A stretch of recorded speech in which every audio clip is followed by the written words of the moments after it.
Jack times के तमाम दर्शकों को जोहार। साथियों, बिहार शिक्षक बहाली टीआरई 1 हो, टीआरई 2 हो, टीआरई 3 जो कि होने वाला है, या फिर 4 जो भी हो, बिहार का जो टीचर का जो आप लोग को टीचर जो बनते हैं, उसके बाद आपको एनपीएस में कहा जाता है, नेशनल पेंशन सिस्टम ट्रस्ट। या एनपीएस में आपको जो है प्राण बनाना पड़ता है। ठीक है, प्राण आपको जो है बनाना पड़ेगा। इसके लिए ऑनलाइन आपको करना पड़ेगा फोन से। देखिए, ये जो है मैं जो प्रोसेस बताने वाला हूँ, इसमें कोई भी ऐसा नहीं कि सिर्फ बिहार शिक्षक भर्ती, अगर आप जो है कोई भी सरकारी मतलब ऑर्गेनाइजेशन में आपका नौकरी लगता है, उसके बाद फिर आप इस जो मैं प्रोसेस बताऊंगा इस माध्यम से आप एनपीएस अपना बना सकते हैं, एनपीएस में अपना रजिस्टर कर सकते हैं। तो चलिए एक एक करके स्टेप बाय स्टेप को बताते हैं।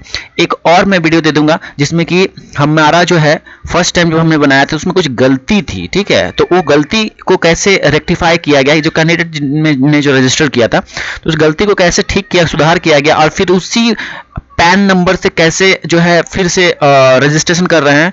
ठीक है, वो वीडियो में आपको बता दिया जाएगा। तो जिसका भी गलती हो जाता है रजिस्ट्रेशन करने टाइम, जो भी बेसिक डिटेल्स या बाकी डिटेल्स में लाइक फोटो, सिग्नेचर, ये सब गलत डाल दिए, या कोई जो आपका जो भी डिटेल्स है वो सब गलत कर रहे, तो कैसे इसको सुधार कीजिएगा। चलिए अभी हम क्या करते हैं, सबसे पहले तो आपको बताते हैं रजिस्ट्रेशन कैसे करना है। तो नेशनल पेंशन स्कीम वाला, देखिए इसके पहले सबसे पहले बताऊं आपको कि ईएनपीएस का जो साइट है, ये साइट आपको मैं डायरेक्ट लिंक प्रोवाइड कर दूंगा, ठीक है, डिस्क्रिप्शन में।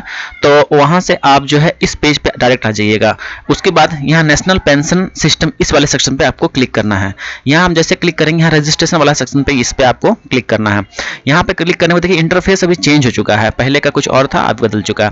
तो यहाँ जैसे ये पेज खुलेगा, नीचे आना है। ठीक है, यहाँ नीचे आने में देखिए गवर्नमेंट सब्सक्राइबर यहाँ दिखेगा, तो सरकारी में आपका नौकरी लगा है, तो यहाँ पे आपको गवर्नमेंट सब्सक्राइबर में रजिस्टर्ड नाउ वाले सेक्शन पे क्लिक करना है। यहाँ क्लिक करने के साथ ही आपको यहाँ पे जन्म तिथि यहाँ इससे चूज कर लेना है, जो भी आपका डेट पड़ता है। ठीक है, यहाँ चूज कर लीजिए। परमानेंट अकाउंट नंबर, आपका पैन कार्ड जो होता है, पैन कार्ड आपका होना चाहिए। यहाँ पे पैन नंबर डाल दीजिए, यहाँ मोबाइल नंबर डाल दीजिए, और यहाँ पे ईमेल आईडी अपना डाल दीजिए। ठीक है, और यहाँ बिगिन रजिस्ट्रेशन पे क्लिक कर दीजिए।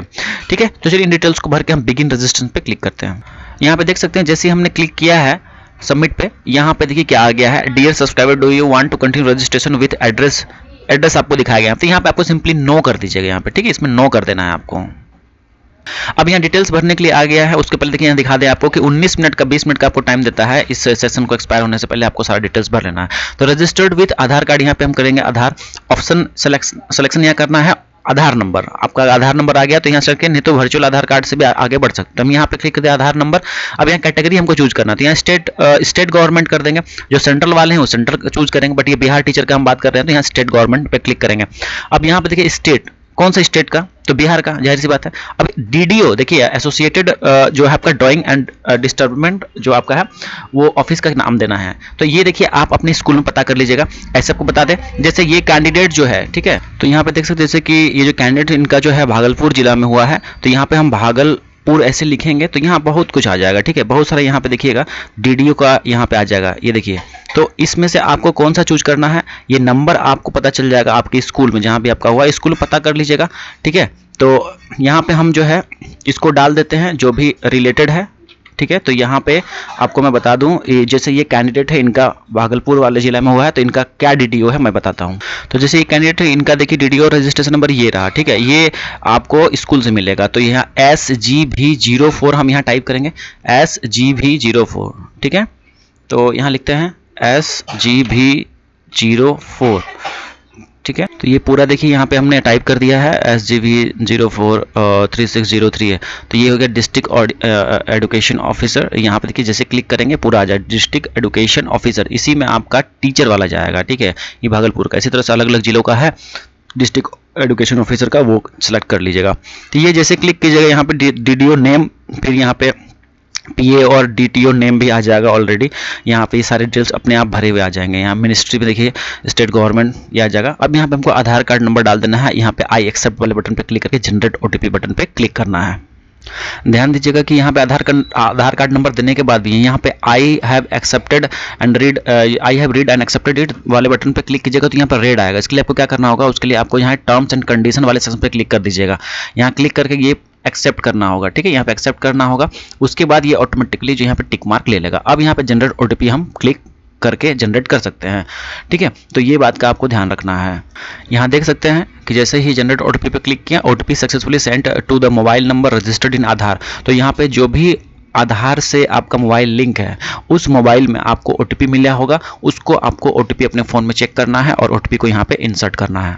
तो ये कहाँ पे क्लिक करेंगे, इसी पेज में नीचे आप बढ़ जाइएगा। नीचे आने के बाद देखिए एंटर ओटीपी यहाँ पे डाल देना है फ़ोन वाला, और फिर यहाँ पे जो है कन्फर्म पे क्लिक कर देना। अगर ओटीपी नहीं आया है तो फिर से यहाँ जनरेट ओटीपी सेक्शन पे क्लिक करके फिर से आप ओटीपी जनरेट कर सकते हैं। बट अगर नहीं आया है तब आ गया है तो यहाँ पे ओटीपी एंटर कीजिए और कन्फर्म बटन पर यहाँ पे क्लिक कीजिए। ध्यान दीजिए कि यहाँ पे फिर से एक बार ये पार्ट होने के बाद ओटीपी वेरिफिकेशन आ चुका है। ठीक है, वो आधार कार्ड हमने डाला था, आधार कार्ड का वेरिफिकेशन हुआ। अब नेक्स्ट जैसे बढ़े हैं तो यहाँ पे मोबाइल नंबर और ईमेल का यहाँ पे हमसे ये मांगा जा रहा है, मतलब वेरिफिकेशन करवाया जा रहा है। तो यहाँ मोबाइल ओटीपी हम एंटर करेंगे जो हमारे फ़ोन में आया हुआ रहेगा, और यहाँ ईमेल में जो आया रहेगा वो ओटीपी यहाँ पे एंटर करने जा रहे हैं। जैसे ही हमारा यहाँ पे ओटीपी हमने डाला, सक्सेस हुआ, दोनों ही ओटीपी जैसे एंटर किए, यहाँ पे देखिए एक्नॉलेजमेंट आईडी जनरेटेड, और यहाँ हमें जो है एक्नॉलेजमेंट आईडी मुझे मिल गया। कांग्रेचुलेशंस का यहाँ हमारा जो है मैसेज आ चुका है। अब देखिए क्या कहा है कि you have successfully completed your KYC formalities online. अब यहाँ पे आगे का स्टेप यहाँ पे हमसे करवाने के लिए यहाँ पे अब आ चुका है। कंटिन्यू बटन पे हम क्लिक करेंगे, बट यहाँ पे जो अभी जो है इनिशियल जो केवाईसी होता है वो कंप्लीट हो चुका है यहाँ तक। चलिए कंटिन्यू बटन पे हम क्लिक करते हैं। एक बात ध्यान दीजिएगा, ये एक्नॉलेजमेंट आईडी बहुत इंपॉर्टेंट है, क्योंकि आपको जो है अपना प्रान का, ठीक है, पैन कार्ड का पैन नंबर का जो होता है वो आईडी का स्टेटस जानने के लिए आपको ये नंबर का आवश्यकता पड़ेगा, एक्नॉलेजमेंट आईडी। तो इसको आप चाहे तो स्क्रीनशॉट ले सकते हैं, या आपके मेल में भी आया हुआ रहता है, ये ईमेल में भी आपको ये एक्नॉलेजमेंट नंबर आ जाता है, तो इतना टेंशन मत लीजिए। चलिए आगे बढ़ते हैं, कंटिन्यू बटन पर क्लिक करते हैं। तो जैसे ही आप कंटिन्यू बटन पर क्लिक कीजिएगा, यहाँ पे आपको वेरीफाई डिटेल्स करने का ऑप्शन दिखाई देगा। ठीक है, तो यहाँ पे जो है, तो देख सकते हैं यहाँ पे जो है वेरीफाई बटन पे क्लिक करने के बाद, मतलब कि सबमिट करने के बाद यहाँ पे फुल नेम दिखेगा आपको, हमने हाइड कर दिया है। ठीक है, डेट ऑफ बर्थ डीओ भी दिखेगा आपको यहाँ पे, फिर यहाँ जेंडर मेल फीमेल जो है वो दिखेगा, यहाँ एड्रेस आपको दिखेगा, और यहाँ पे आपका फोटो दिखेगा। जो आधार कार्ड में जो फोटो है ना, वही फोटो आपको ऑटोमेटिकली आधार से वो लोग जो है, मतलब ये साइट वेरीफाई कर लेता है। जब आधार वेरिफिकेशन होता है उसी का यहाँ फोटो यहाँ पे दिखेगा, आधार कार्ड वाला। यहाँ आपको फोटो नहीं अपलोड करना है, ठीक है अपना। तो ये एड्रेस वगैरह सब कुछ आपका आधार कार्ड वाला यहाँ पे देखने को मिलेगा, फिर नेम और डीओबी सब कुछ आधार कार्ड का ही यहाँ पे देखने को मिलेगा। अब यहाँ पे आता है सिग्नेचर। ठीक है, तो सिग्नेचर अपलोड करने के लिए आपको सिग्नेचर यहाँ पे अपलोड करना है। उसके बाद फिर नेक्स्ट यहाँ बढ़ेंगे तो यहाँ पे देखिए आपको जो है फादर्स नेम या मदर्स नेम किन्हीं का भी टाइटल सब्सक्राइबर टाइटल में डालना होगा, ये मैं बताऊंगा अभी। पहले मैं सिग्नेचर यहाँ पे अपलोड करता हूँ। ठीक है, चलिए सिग्नेचर अपलोड करते हैं। यहाँ पे क्लिक करेंगे सिंपली, और जो है ब्राउज करेंगे अपने फ़ोन से या अपने जो है सिस्टम से, और जो सिग्नेचर है उसको यहाँ पे अपलोड करेंगे। तो यहाँ देख सकते हैं कि हमने यहाँ पे सिग्नेचर अपलोड कर दिया है। ध्यान दीजिएगा सभी कुछ डिटेल्स हमने यहाँ पे हाइड कर दिया है, तो आपके केस में सब कुछ सामने दिखेगा। चलिए अब आगे का पार्ट हम भरते हैं। अब ध्यान दीजिए यहाँ पे आपको या तो फादर्स का यहाँ डिटेल्स डाल दीजिए, ठीक है सारा कुछ, या तो मदर्स का डाल दीजिए। और अगर माता पिता कोई भी जिंदा नहीं है तो अनाथ जो होते हैं उसको ऑर्फन कहा जाता है। तो ऑर्थन वाले केस में यहाँ पे आप इस सेलेक्ट कीजिएगा, जिनके माता पिता जिंदा हैं तो अपना पिता का दे सकते हैं, पिता जिंदा नहीं है तो माता का डिटेल्स दे दीजिए यहाँ पे। ठीक है, तो जैसे ये कैंडिडेट जो मैं फिलअप कर रहा हूँ इनके पिताजी जिंदा नहीं है, इस वजह से मुझे माता का डिटेल्स इनका देना पड़ेगा। तो मदर्स नेम में यहाँ पे सब्सक्राइबर टाइटल में जो है SMT लगा देंगे, ठीक है, और पिता में श्री लगाएंगे। ठीक है, अगर पिता रहते हैं तो यहाँ श्री लगाते हैं, ये SMT लगाएंगे मदर्स के लिए। और यहाँ पे देखिए I would like to print my mother's name on PAN card, तो यहाँ पे आपको अपनी माता का नाम डालना है। ठीक है, आपका नाम रहेगा, उसके नीचे आपकी माता का नाम रहेगा, और पिता का डालेगा तो आपका नाम, और नीचे में आपके पिता का नाम रहेगा। तो यहाँ पे जो कैंडिडेट है उनकी माता का नाम डाल देते हैं। अब यहाँ पे अपने NPS के बारे में कहाँ से सुना, तो यहाँ पे आप कोई सा भी ऑप्शन चूज कर सकते हैं। एम्प्लॉयर से सुना है या सोशल मीडिया से सुना है, कहाँ से, तो हम यहाँ पे एम्प्लॉयर क्लिक कर देते हैं। मैरिटल स्टेटस क्या है, विवाहित हैं तो मैरिड में लगाइए, अविवाहित हैं तो अनमैरिड में लगाइए, विधवा वगैरह है तो विडो में, और डाइवोर्सी है तो यहाँ पे लगा सकते हैं जो भी है, तो अनमैरिड में हम लगा देते हैं। और यहाँ जो है residential status citizen of India ही रहेगा, और फिर कंफर्म बटन पे क्लिक करेंगे। उसके पहले हम यहाँ पे माता का नाम भर करके कंफर्म बटन पे क्लिक करते हैं। आगे देखिए यहाँ पे इन्वेस्टमेंट ऑप्शंस का यहाँ पे बात आ गया है, तो यहाँ पे डिफ़ॉल्ट रख सकते हैं, ऑटो एक्टिव है। तो हम यहाँ पे देखिए कुछ नहीं करेंगे। यहाँ पे क्या होता है ना कि कैसे कैसे आपका अमाउंट जो है इन्वेस्ट करेगा एनपीएस, उसके बारे में यहाँ दिया गया। तो हम डिफॉल्ट में ही रहने देते हैं, जिसमें कि 34% जो है SBI pension fund state government का जाएगा, यूटीआई रिटायरमेंट ये सब जो है स्टेट गवर्नमेंट। फिर यहाँ पे देखिए एलआईसी पेंशन फंड स्कीम में इस तरह से डिस्ट्रीब्यूट किया हुआ है परसेंटेज वाइज आपका फंड जो होगा, ठीक है। तो यहाँ पे हम डिफॉल्ट में ही रहने देते हैं। अब यहाँ पे बैंक एंड नॉमिनी डिटेल्स यहाँ हम डालेंगे। तो यहाँ पे आपको बैंक का अपना डिटेल्स डालना है, और सेकंड जो आप नॉमिनी जिनको बनाना चाहते हैं उनका डिटेल्स यहाँ पे आपको एंटर करना पड़ेगा। सबसे पहले हम यहाँ पे बैंक का जो है डिटेल्स, अपना बैंक का डिटेल्स में जो कैंडिडेट का जिनका भरा जा रहा है उनका हम बैंक डिटेल्स यहाँ पे डाल रहे हैं। इसके लिए भी देखिए आपको 18-19 मिनट मिलता है टाइम, इसमें आप कर लीजिएगा अपना। बैंक डिटेल्स वाले में जैसे ही हमने क्लिक किया है ये डिटेल्स आ गया। यहाँ पे आईएफसीएस कोड डालना होगा। आईएफसीएस कोड आप अपना बैंक पासबुक खोलिएगा, फर्स्ट पन्ने में आपको देखने को मिल जाएगा, ठीक है। जो भी आपका यहाँ पे देखिए बीपीएससी वाला जो टीचर है उसमें एसबीआई का ही ऐसे जनरली बोला गया था। तो एसबीआई का जो आपका पासबुक होगा उसका फर्स्ट पेज देखिएगा। अगर नहीं पता है और उसमें भी अगर मेंशन नहीं है तो आप गूगल में करके, गूगल में आप जो है आईएफसीएस कोड अपना बैंक का एड्रेस लिखने के साथ ही साथ आईएफसीएस कोड सर्च कर सकते हैं, जो कि मिल जाएगा आपको आईएफसीएस कोड। बैंक का नाम आपका जो है एसबीआई जो है वो डाल दीजिए, और अदर केस में अदर कोई भर रहे हैं तो अपना बैंक का डाल देंगे, जो डिटेल्स वो डाल देंगे। यहाँ पे आपको अकाउंट नंबर डालना होगा बैंक का, ठीक है। अपना जो बैंक जो आपका है उसका खाता संख्या डालना होगा। यहाँ पे वही खाता संख्या को फिर से एक बार इसमें आपको भरना होगा, ठीक है। और सेविंग अकाउंट ही जनरली होता है, सेविंग अकाउंट हम यहाँ पे क्लिक कर देंगे। यहाँ पे ऑलरेडी किया हुआ है, अब सेव बटन पे क्लिक करेंगे तो इन पार्ट्स को भर के सेव करते हैं। देख सकते हैं जैसे ही हमने आईएफसीएस कोड जैसे ही डाला है, यहाँ पे एसबीआईएन करके होता है, जैसे एसबीआई का देखिए दिखाते हैं SBIN 000 ऐसे रहेगा। तो ये हो गया। उसके बाद यहाँ जैसे ही क्लिक करने के बाद यहाँ बैंक ऑटोमेटिकली आ गया, देख रहे हैं स्टेट बैंक ऑफ इंडिया। चलिए बैंक अकाउंट नंबर को सब डालते हैं। तो यहाँ देख सकते हैं कि बैंक डिटेल्स हमने जब ऐड कर दिया तो यहाँ पे ग्रीन कलर से यहाँ टिक मार्क लग गया है, ठीक है। अब चलिए ऐड नॉमिनी डिटेल्स पे क्लिक करते हैं इस वाले पे। अब नॉमिनी में जो है आप अपने हस्बैंड का नाम दे सकते हैं, अगर लड़की अगर मैरिड है तो, और लड़का जो अगर मैरिड है तो अपनी वाइफ का दे सकता है, अपने बच्चों का आप दे सकते हैं नॉमिनी डिटेल्स में, ठीक है। ये या फिर अपने माता पिता के भी दे सकते हैं। जो भी आपको लगता है कि आपके मरने के बाद वो हकदार हैं आपके पैसों का, उनका यहाँ पे आप डिटेल्स दे सकते हैं नॉमिनी का। एक से ज़्यादा नॉमिनी को भी आप यहाँ पे ऐड नॉमिनी को भी ऐड कर सकते हैं, उसी हिसाब से कंट्रीब्यूशन हो जाएगा। जैसे कि 2 नॉमिनी दीजिएगा तो 50% पैसा उनको मिल जाएगा। जैसे 1 लाख आपका अगर बाद में आपका बनता है, एक एग्जांपल बता रहा है, तो 50,000 आप जो नॉमिनी 1 को मिलेगा, 50,000 आपको नॉमिनी 2 को मिलेगा। तो यहाँ पे हम 2 नॉमिनी को डालेंगे। जैसे कैंडिडेट है इनकी मम्मी का डालेंगे और इनकी बहन का डालेंगे। तो यहाँ पे हम नॉमिनी 1 नॉमिनी 2 डिटेल्स भरने के बाद यहाँ सेव बटन पे क्लिक करेंगे। यहाँ कुछ नहीं है, नॉमिनी का नाम दीजिएगा जो भी आपका है, उसके बाद फिर यहाँ पे उनका उम्र डालिएगा और क्या रिलेशनशिप है आपका उनके साथ, तो यहाँ पे आप सिलेक्ट कर लीजिएगा, ठीक है। ध्यान रहे कि अगर आप जैसे कि माता पिता के अलावा और किन्हीं को चूज करना चाहते हैं तो यहाँ अदर पे सिलेक्ट कीजिएगा। नॉमिनी रिलेशनशिप में अदर सेलेक्ट कीजिएगा, और फिर वहाँ पे रिलेशनशिप का ऑप्शन बन जाएगा। तो यहाँ पे आप सिस्टर अपने हाथ मतलब कि अपने टाइप कर दीजिएगा, सिस्टर लिख दीजिएगा, ठीक है। जैसे अदर में लगा के ब्रदर लिखना चाहते हो ब्रदर लिख दीजिएगा, ठीक है। बट इन सब के अलावा माता पिता के अलावा अगर दीजिएगा तभी ये ऑप्शन आपको अदर वाला सिलेक्ट करना है।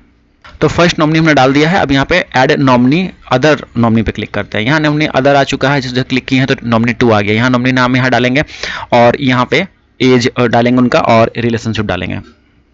नीचे में देखिए यहाँ पे परसेंटेज शेयर करने के लिए आ रहा है कि नॉमिनी 1 नॉमिनी 2 को आप कितना परसेंटेज देना चाहते हैं। तो ये भी ऑप्शन यहाँ पे अच्छा ऑप्शन है कि अगर मान लीजिए नॉमिनी 1 को आप 20% देना चाहते हैं, 50%, 90%, तो वो अपने अनुसार देख लीजिएगा। जैसे कि यहाँ पे हम 50% दोनों को कंट्रीब्यूट करना चाहते हैं, ठीक है, मतलब कि नॉमिनी में हिस्सेदारी। तो यहाँ पे हम 50% यहाँ पे लिख करके सेव बटन पे क्लिक कर देते हैं। तो यहाँ पे देखिए बैंक एंड नॉमिनी डिटेल्स दोनों ही ग्रीन मार्क से टिक हो चुका है, मतलब ये दोनों पार्ट मेरा कंप्लीट हो चुका है। अब यहाँ पे नीचे आइएगा तो एक चीज देखने को मिलेगा आपको, NPS has great tier 2 account. यहाँ पे अगर टीयर 2 अकाउंट भी आप साथ में अगर खोलना चाहते हैं तो यहाँ पे ऐड कर सकते हैं। ये बाय डिफॉल्ट जो है टीयर 1 ही होता है, और टीयर 2 आप लेटर स्टेज में चेंज कर सकते हैं, या फिर चेंज नहीं होता है, मतलब कि उसके टीयर 1 के साथ टीयर 2 भी कर सकते हैं। टीयर 1 टीयर 2 क्या है आप यूट्यूब में विस्तार से देख लीजिएगा, ऐसे मैं बता देता हूँ। वो एक प्रकार का जो है फंड का ही, आपका जो फंड है, आपका जो पैसा है उसी का एलोकेशन करता है, दूसरे टाइप का है। इसमें ज़्यादा टीयर 2 में जो है आपका शेयर मार्केट में भी कुछ पैसा, आपका हिस्सा जो है उसमें भेजा जाता है, इस हिसाब से कुछ कंट्रीब्यूशन होता है उसमें। टीयर 2 बहुत लोग टीयर 2 भी खोलते हैं, साथ में टीयर 1 भी रखते हैं। बट यहाँ पे अगर आप ये अगर टीयर 2 में अभी ही इन्वेस्ट करना चाहते हैं तो यहाँ पे टीयर 2 में क्लिक कर लीजिएगा, और नहीं तो अगर आप बाद में कभी सेटअप करना चाहिएगा तो जैसे कि यहाँ पे सेट इट अप लेटर, मतलब बाद में भी आप इसको समझ बूझ करके टीयर 2 को इसके साथ जोड़ सकते हैं, ठीक है। टीयर 1 जो अभी आपका अकाउंट खुलेगा टीयर 1 में खुलेगा, ठीक है, बाय डिफॉल्ट। तो टीयर 2 में आप बाद में भी इसको ऐड कर सकते हो। तो यहाँ पे हम अभी क्या करते हैं कि अभी सेट इट अप लेटर, मतलब बाद में हम इसको अगर को लगेगा अच्छा समझ बूझ के मैं इसे टीयर 2 में अकाउंट टीयर 2 का भी ऐड कर लूँगा बाद में, बट फिलहाल के लिए अभी इसको हम लेटर में रहने देते हैं। अब यहाँ पे करने के बाद यहाँ प्रोसीड बटन पे हम क्लिक करते हैं। अब यहाँ पे देखिए नेक्स्ट स्टेप जो आ गया है भरने के लिए, यहाँ पे आपको फर्स्ट देखिए क्या भरना है। इसमें के लिए भी देखिए 20 मिनट आपको मिलता है भरने के लिए। यहाँ पे लास्ट आधार का 4 डिजिट, आधार कार्ड का लास्ट 4 डिजिट यहाँ भरिए। यहाँ कहाँ पे आप जन्म लिए थे, कौन सा प्लेस में, वो यहाँ डाल दीजिए, जो भी आपका जन्म स्थान था। बेसिकली लोगों का गांव ही होता है, जो आपका विलेज होता है वही एड्रेस यहाँ पे लिख दीजिए, सिर्फ गांव का नाम लिख दीजिए। यहाँ कौन सा कंट्री में जन्म लिए हैं, तो इंडिया में लिए हैं भाई। उसके बाद फिर यहाँ पे देखिए ये वाला पार्ट आपको छोड़ देना है, मेंबरशिप नंबर पी पैन, ये वाला आपको आई थिंक आपके पास नहीं होगा, तो ये वाला छोड़ दीजिएगा। उसके बाद फिर यहाँ डेट ऑफ ज्वाइनिंग, कब ज्वाइन किए थे, यहाँ पे आप चूज कर लीजिए, ठीक है। सबसे पहले जैसे कि ये कैंडिडेट का टीयर 2 में हुआ है, ठीक है। तो ज्वाइनिंग इनको मिला है 5/2/2024 को, तो यहाँ पे हम सेलेक्ट कर लिए। यहाँ पे आपको पहले ईयर सेलेक्ट करना, उसके बाद मंथ, उसके बाद डेट सेलेक्ट कर लेना, ठीक है। उसका डिपार्टमेंट कौन सा, तो डिपार्टमेंट देखिए चूंकि एजुकेशन का डिपार्टमेंट हो जाएगा, टीचर है इस वजह से एजुकेशन डिपार्टमेंट, ठीक है। यहाँ पे डेट ऑफ रिटायरमेंट, कब रिटायरमेंट कीजिएगा, तो इसमें ये जो भी एज है इससे आपको उतना फर्क नहीं पड़ने वाला। आपका जो जन्म तिथि है, आपका जो जन्म तिथि है उससे आप 60 साल उसमें जोड़ दीजिए, ठीक है। ऑनलाइन आपको जो है आप चेक कर पाइएगा, जो आता है कैलकुलेटर, एज कैलकुलेटर वेबसाइट से आप जो है अपना डेट ऑफ बर्थ डालिए और उसमें 60 साल मतलब कि देख लीजिए कि आपका जन्म तिथि से 60 साल उसमें जोड़ दीजिए। सिंपल सी बात है, जो भी जन्म तिथि है उसमें 60 साल जोड़ दीजिए। जैसे ये जो कैंडिडेट है इनका जो है 56 में ये रिटायर करेंगे उस हिसाब से, ठीक है। तो 6/1/2056 ये सब चीज़ें एकदम बिल्कुल सही डालिएगा। फिर एनुअल इनकम रेंज, आपका एनुअल इनकम रेंज कितना है, तो जिससे कि अभी समझिए कि जैसे इनका टीआरई 2 में हुआ है तो ऑलमोस्ट जो है 40,000 के आसपास पेमेंट बनता है, तो उस हिसाब से 1 लाख से 5 लाख के बीच ही जाएगा इनका। तो एनुअल इनकम जो है रेंज ये हो जाएगा।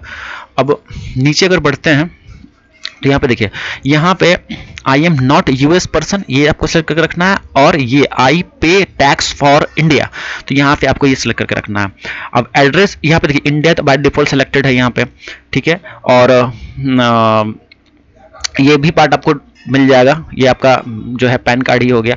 उसके बाद यहाँ पे देखिए जो है आपको एड्रेस डालना है, आपका जो भी आपका एड्रेस है वो डाल दीजिए यहाँ पे सिंपली, और ये सब पार्ट में कुछ नहीं भरना है, ठीक है। और सिटी डाल दीजिए आप, यहाँ पे स्टेट अपना डाल दीजिए जो आपका स्टेट है, ठीक। और यहाँ पिन कोड डाल दीजिए। ये डालने के बाद उसके बाद फिर आप नीचे जो है एड्रेस प्रूफ में यहाँ पे देखिए ये सब पार्ट जो है आपको नहीं भरना है, ठीक है।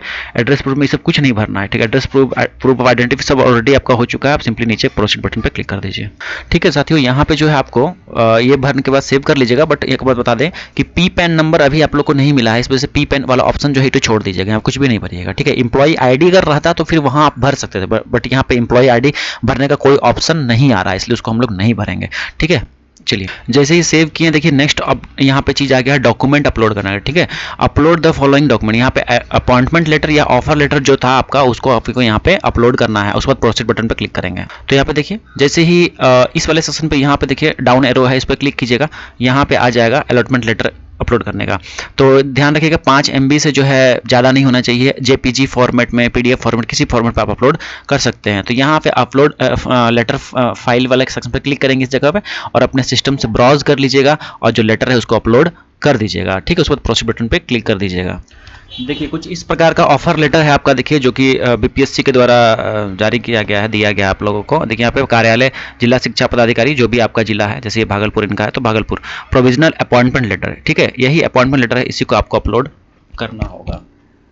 अब यहाँ देख सकते हैं कि जैसे हमने यहाँ प्रोसीड बटन पे क्लिक किया है, डिक्लेरेशन बाय द सब्सक्राइबर वाले सेक्शन पे यहाँ पे चेक मार्क पे क्लिक करके यहाँ कंफर्म बटन पे क्लिक कर दीजिएगा, ठीक है। तो यहाँ पे चेक मार्क पे क्लिक कर दिया, कंफर्म बटन पे क्लिक कर रहे हैं। कुछ इस तरह से पेज ठीक है, तो इस तरह से कुछ पेज लोड होगा और OTP ऑथेंटिकेशन का यहाँ पे पार्ट आएगा, इसको कंटिन्यू करना होगा, ठीक है। यहाँ पे ई साइन कीजिएगा तो 5 रुपया समथिंग लगेगा, तो इसलिए फ्री में यहाँ पे कर लीजिए OTP ऑथेंटिकेशन।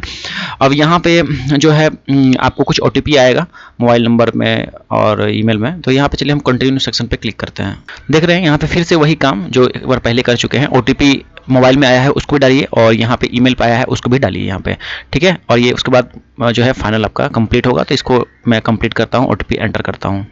यहाँ देख सकते हैं अभी ईमेल का ओटीपी जैसे डाले हैं यहाँ पे ग्रीन टिक हो चुका है, और मोबाइल वाला जैसे ओटीपी डालेंगे ये पूरा प्रोसेस ऑटोमेटिकली कंप्लीट हो जाएगा, सिर्फ डालते ही कंप्लीट होगा। तो यहाँ देख सकते हैं कि जो जैसे ही सबमिट किया ओटीपी उसके बाद your initial investment to NPS is complete. तो यहाँ पे हमारा जो इनिशियल मतलब आई मीन जो प्रोसेस था एनपीएस फॉर्म भरने का वो कंप्लीट हो चुका है, और डिटेल्स जो है वो सारे कुछ सबमिट किए जा चुके हैं रजिस्ट्रेशन के जो भी थे। यहाँ पे हमारा नाम दिख रहा है, देखिए यहाँ पे, हालांकि हमने यहाँ पे हाइड कर दिया है, एक्नॉलेजमेंट नंबर यहाँ पे, और ये हो गया कौन सा डेट को, आज के डेट में जो जनरेट हुआ है एक्नॉलेजमेंट, देखिए 17/2। तो ये होगा रजिस्ट्रेशन का डेट हो गया। अब डाउनलोड रजिस्ट्रेशन फॉर्म, इसको हम डाउनलोड कर लेंगे, ऐसे ईमेल में भी मुझे आ चुका होगा, ठीक है। तो हम यहाँ पे डाउनलोड रजिस्ट्रेशन फॉर्म पे क्लिक करते हैं। देखिए ये आपको डाउनलोड करना है, इस फॉर्म को प्रिंट करके आपको स्कूल में भी देना पड़ेगा, इसलिए इसको आप डाउनलोड कर लीजिएगा। खैर यहाँ पे देखिए जैसे ही डाउनलोड करने का ऑप्शन क्लिक किए, यहाँ पे requested application function URL is rejected लिख रहा है, कोई नहीं, यहाँ इसको छोड़ दीजिए, आपको ईमेल पे जाना है, ईमेल में आपको मैसेज आ चुका होगा, पीडीएफ भी आ चुका है, ये दिखा देते हैं। तो यहाँ देख सकते हैं कि ईमेल मैंने जैसे भी खोला है, देखिए यहाँ पे हमको ये आ चुका है, ये देख रहे हैं यहाँ पे, यही डाउनलोड करना है आपको और प्रिंट करना है, ठीक है। इसमें पासवर्ड रहता है, आपको जो है आपका जो नंबर आपका नाम है, नाम का 4 डिजिट, फर्स्ट 4 डिजिट, और आपका जो जन्म तिथि है उसका डेट और मंथ, ठीक है, डेट और मंथ, ईयर नहीं, डेट और मंथ आपको डालना है और नाम डालना है। उसके बाद फिर आपका ये पीडीएफ खुलेगा। तो चलिए इस पर हम इसको डाउनलोड करते हैं और फिर एंटर करते हैं पासवर्ड जो कि होता है, उसको भी मैं चेक करके दिखा देता हूँ। यहाँ देख सकते हैं कि यहाँ मुझे पासवर्ड पूछा जा रहा है, तो पासवर्ड में मैं यहाँ पे क्या दूंगा आपको बता दिया हूँ, एक बार आपको दिखा भी देते हैं, स्मॉल लेटर में भी होना चाहिए। तो समझ लीजिए यहाँ पे जैसे कि मान लीजिए मेरा नाम है सौरभ, ठीक है, और मेरा डेट ऑफ बर्थ है 28/8/1999। तो मुझे पासवर्ड जो यहाँ डालना होगा इस पीडीएफ को खोलने के लिए, क्या बनाएंगे पासवर्ड इसका, क्या बनेगा, ऐसे ही यूआर, ठीक है। फर्स्ट आपको 4 नाम का, स्मॉल में, कैपिटल अक्षर में नहीं, स्मॉल में, ऐसे यूआर ले लेंगे, 4 लेटर नाम का, और यहाँ देखिए 28/8, ठीक है, तो 28 लिखेंगे यहाँ पे और 08, ठीक है, ये लिखेंगे, ये ईयर छोड़ दीजिएगा, 28। तो ये इस तरह से आपका 8 डिजिट का पासवर्ड बन जाएगा, ठीक है। तो चलिए यहाँ पे एंटर करके जो है पीडीएफ खोलते हैं, प्रिंट करा करके सबमिट करते हैं अपने स्कूल में। तो यहाँ देख सकते हैं यही रहा पीडीएफ जो कि हमने खोला है पासवर्ड डाल करके। यहाँ आपका फोटो दिखेगा, यहाँ पे आपका नाम, बाकी डिटेल सब कुछ नीचे दिखेगा आपको, ठीक है। तो इसको आपको प्रिंट करा लेना है, ठीक है। और ये पूरा प्रोसेस जो है खत्म होता है, कैसे आपको ये करना। अब देखिए इसमें बाद जो है काम खत्म नहीं होगा, ये आपको स्कूल में जमा करना है। उसके बाद नोडल पदाधिकारी जो है, जैसे कि भागलपुर इनका नोडल पदाधिकारी होगा, ठीक है, तो वहाँ एप्लीकेशन जाएगा ऑनलाइन, वो आपको नहीं भेजना, अपने आप चले जाएगा, ठीक है। स्कूल के माध्यम से भी हालांकि जाएगा, ऑफलाइन के माध्यम से भी। तो वहाँ पे नोडल पदाधिकारी जो है आपको जो है इस चीज़ को जो डिटेल्स है उसको वेरीफाई करेंगे, और वेरीफाई करने के बाद आपको लगभग 10 दिन से 15 दिन के भीतर आपको जो है जो आपका परमानेंट जो आपका प्रान है, PRAN, ठीक है, वो आपको मिल जाएगा, ठीक है। और पोस्ट के माध्यम से भी कुछ टाइम के बाद जो है आपको वो एक कार्ड आ जाएगा जो कि प्रान कार्ड कहते हैं, वो भी आ जाएगा। उसमें परमानेंट अकाउंट नंबर जो आपका होता है, ठीक है, वो लिखा रहता है, प्रान नंबर आपका लिखा हुआ रहता है। ऐसे प्रान नंबर आप ऑनलाइन भी चेक कर पाइएगा। कैसे, वो आपको जो एक्नॉलेजमेंट नंबर मिला है, वो एक्नॉलेजमेंट नंबर डाल करके, मोबाइल नंबर डाल करके आप चेक कर पाइएगा कि क्या आपको अलॉट हुआ है या नहीं हुआ है। नोडल पदाधिकारी जब एक बार अलॉट कर मतलब कि वेरीफाई कर देते हैं इन डिटेल्स को, तो जो एनपीएस पोर्टल है वो भी आपको प्रान नंबर दे देता है, ठीक है। तो ये जो है अभी स्टार्टिंग का ये पार्ट था, रजिस्ट्रेशन का पार्ट था। अब एक्नॉलेजमेंट आईडी के माध्यम से कुछ टाइम के बाद हम अपना चेक कर पाएंगे कि मेरा प्रान, हमको कौन सा नंबर अलॉट हुआ है, और प्रान कार्ड जो है हमें रिसीव हो जाएगा कुछ टाइम के बाद, ठीक है। तो ये था फुल प्रोसेस आपको क्रिएट करने का प्रान। तो उम्मीद करते हैं आप लोग पूरा समझ में आया होगा। वीडियो को लाइक कर दीजिएगा, दोस्तों को शेयर कर दीजिएगा, और किसी का कुछ त्रुटि हो जाता है, कुछ गलती हो जाता है फॉर्म को भरने में, तो इसी फॉर्म को भरने में, तो कैसे करेंगे आप लोग कमेंट्स में जरूर बताइएगा कि आपको क्या समस्या हो रही है, तो मैं उस वीडियो जरूर आपको ला के दे दूंगा, ठीक है। कैसे उसको आपको रिजॉल्व करना उसका मैं वीडियो बना दूंगा, ठीक है। आज के लिए इतना ही, बहुत बहुत धन्यवाद आप सभी का।